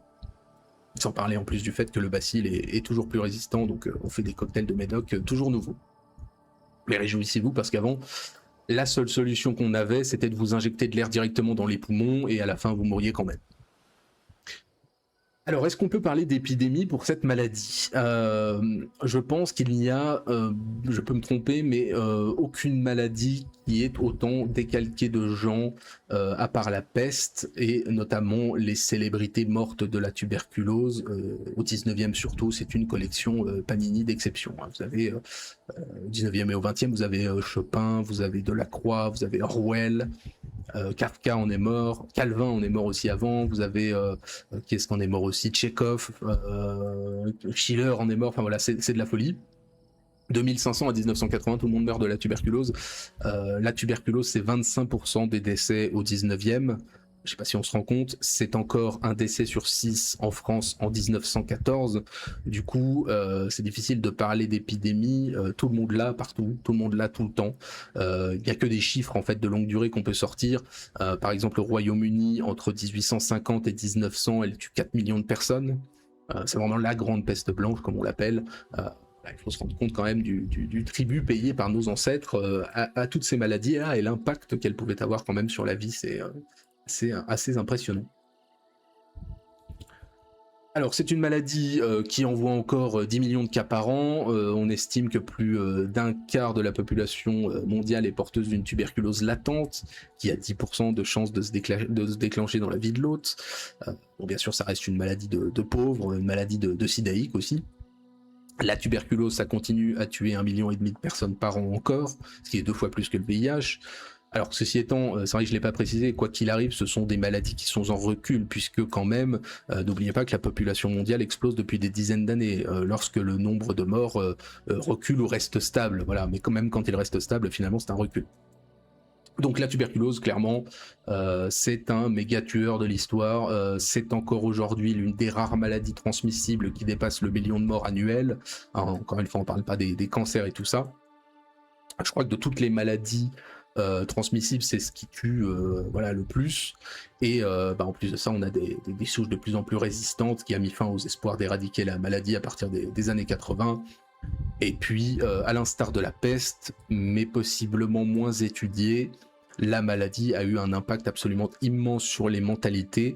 Au 19e, comme je l'ai dit, c'est la grande tueuse, on est vraiment pas si loin de la peste noire, ça aura un impact énorme sur les idéaux du temps, c'est vraiment la maladie du romantique par excellence, la maladie du sanatorium, qui vont pousser comme des champignons en Europe. Donc c'est vraiment à la fois des effets matériels et symboliques très importants, ce qui explique que la tuberculose ira tout en haut, ce sera notre première maladie qui ira bien tout en haut du classement. Pour un dernier petit coup avant d'attaquer la dernière maladie.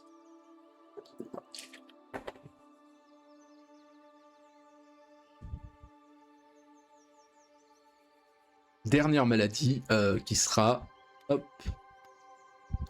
la polio. Ou poliomyélite, peu importe. Donc on termine cette première session par une maladie qui finalement pour moi a surtout été une insulte de cours de récré des années 90, espèce de sale polio. Voilà, c'était avant que notre vocabulaire s'enrichisse des délicieuses saveurs gutturales de l'Orient. Donc la poliomyélite de son petit nom. Elle est due au poliovirus, que vous voyez là, virus proche de celui de l'hépatite A, dont l'homme est là aussi le seul réservoir. Alors techniquement, elle peut infecter les grands singes, mais ils sont pas assez nombreux pour qu'elle se maintienne. On pense, malgré l'absence d'identification épidémique, eh bien que la polio infecte l'homme depuis des milliers d'années. On en a reconnu des traces sur des squelettes de la plus haute antiquité, mais on n'a pas de vraie épidémie régulière avant l'industrialisation. Comme tous les entérovirus, il est bien entendu transmis de façon orofécale, donc ingéré et puis ressorti. Et donc, comme dans les autres cas précédents, c'est un virus de clodo très facilement transmissible. D'ailleurs, ça ne vous surprendra pas que les seuls endroits où on le trouve encore, c'est le Pakistan et l'Afghanistan, en tant que virus sauvage, entre guillemets. Donc ce virus, il passe ensuite vers le système digestif et la circulation sanguine, et donc il est dangereux lorsqu'il se pointe dans les muscles et le système nerveux, où du coup il vous légumise, hein, vous pouvez vous transformer en Christopher Reeves ou en George Floyd, I Can Breathe, quoi. On a les premières descriptions cliniques certaines dès le début du 19e, et ce n'est qu'à la fin du siècle qu'on détermine ces dommages spécifiques et que la polio se voit attribuer son nom et qu'on commence à penser à son caractère épidémique et non génétique, ce qu'on pensait jusque-là. Le virus est découvert en 1908 et après de multiples travaux, ça met fin à la discussion, même si on n'arrive pas encore à prouver son caractère de contagion. Bon, ce seront encore des débats pendant des décennies. Maintenant, c'est un des virus les mieux connus au monde. On a même réussi à le recréer synthétiquement au laboratoire. Ne me demandez pas comment, j'ai pas compris. On essaye très vite de fabriquer des vaccins qui sont sûrs à partir des années 50. Bien entendu, on a aussi des traitements, je vous l'ai dit là, les bien connus poumons d'acier, pour les cas les plus graves, à savoir que normalement, c'était pas censé durer plus de 2 semaines l'incarcération dans la machine, et qu'accessoirement, c'est comme un appareil aujourd'hui ventilatoire à pression positive, normalement, tu ne meurs pas dans les heures qui suivent si tu t'en sers pas. On a quelques cas bien connus en vidéo, les types où la nana, c'était les plus connus, un homme et une femme, avaient l'air d'y passer leur vie, ils y passaient effectivement l'essentiel de leur vie, mais ils étaient capables d'en sortir pendant quelques temps. Après, au-delà du vaccin, la maladie n'a pas de traitement réel. L'objectif, c'est d'aider à la récupération, d'éviter la surinfection et de traiter la douleur. Alors, si le virus est très fort pour submerger les défenses immunitaires et résiste à l'acidité gastrique, dans quasiment 95% des cas, l'infection est asymptomatique. Dans 5% à peu près des cas, vous n'avez pas de bol et ça vous file une angine. Et si vous avez encore moins de bol, dans 1% des cas, vous avez une polio paralytique parce que le virus a pénétré le système nerveux central et envahi le cortex moteur. Sachant que si la paralysie disparaît quasiment toujours, vous gardez une faiblesse musculaire générale. Bon, dans les faits, on a souvent cet exemple en tête, mais il est probable que Roosevelt n'ait pas eu la polio, mais c'est l'exemple typique qu'on invoque. On ne sait pas trop comment ça arrive, ça ne devrait pas arriver normalement, et en plus de ça, même quand vous avez ces 1%, vous avez 3/4 de chance de ne pas finir vraiment paralysé. Pareil pour l'atteinte respiratoire, vous avez 5 à 10% de chance que dans ces 1%, ça vous arrive, donc c'est vraiment pas de bol.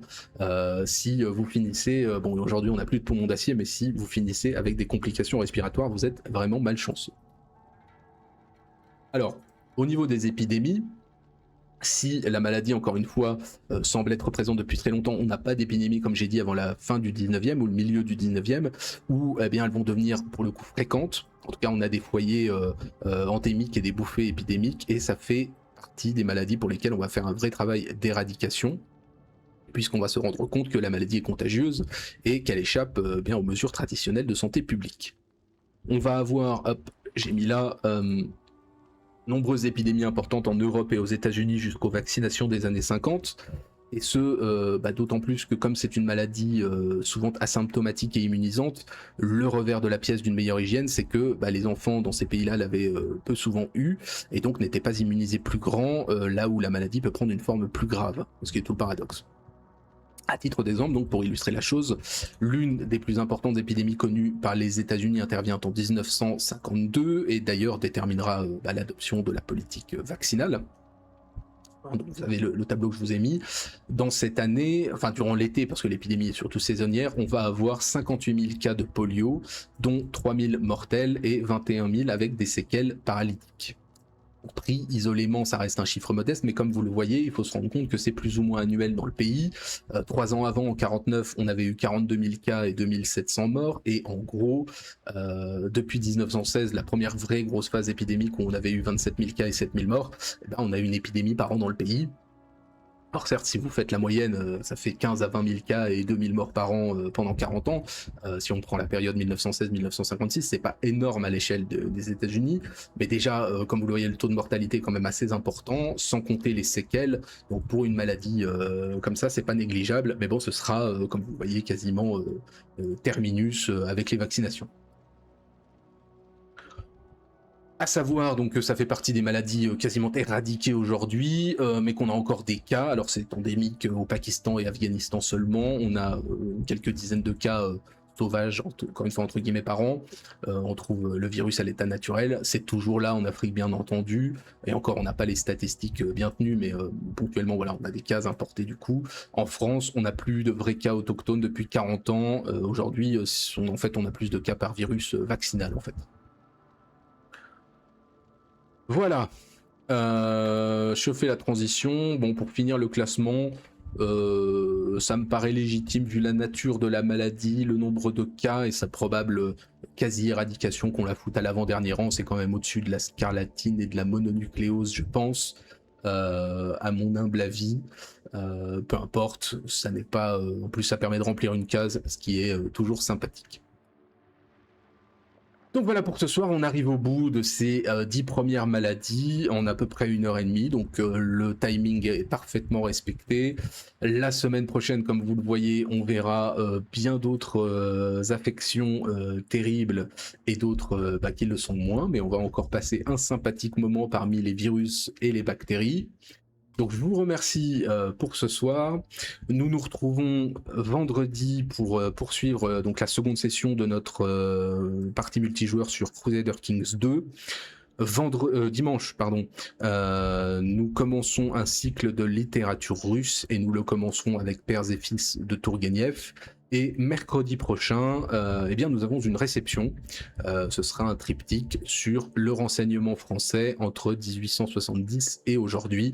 Donc première réception, ce sera mensuel. Donc première réception la semaine prochaine. C'est toujours très plaisant d'avoir des intervenants. Donc voilà le programme pour la semaine. D'ici là, écoutez, je vous souhaite une fin de semaine sous climatisation si vous le pouvez. Sinon, vous subirez la chaleur et vous ferez comme moi, vous mettrez un ventilateur. Et on se retrouve donc vendredi, où il fera toujours aussi chaud malheureusement, mais dimanche, ça devrait tomber, donc ça devrait être plus agréable pour tout le monde, moi y compris. Voilà, bonne soirée à tous, à bientôt, on se retrouve vendredi, et d'ici là, portez-vous bien comme d'habitude.